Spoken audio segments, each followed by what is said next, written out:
So drifting, though, the thing with drifting is if there's not a lot of movement, you don't actually know you're drifting.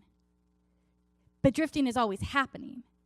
See, if we're not just if we're actually not in active pursuit of the Lord, we could just think, oh, well, I'm just kind of busy right now. Oh, and we begin to create these excuses that are valid in our mind.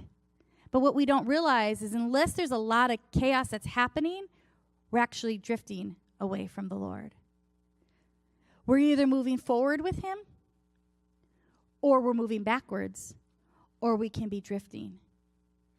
And sometimes those subtle places when everything is just right are the times we find ourselves drifting the most. Sometimes things get so bad, we drift like the waves, and we're just not even like going to the Lord. We're just, and Jay talked about this last week. We keep kind of going everywhere else instead of calling out to the Lord. But drifting is dangerous because drifting happens in our heart. Have you ever found yourself, again, in a spot where you're like, how did I get here?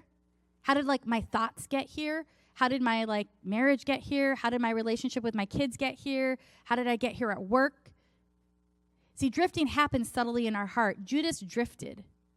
He didn't just all of a sudden decide one day, oh, I'm going to betray Jesus. No, he started with the small things, things that no one else could see, the places no one else could see, the justified parts.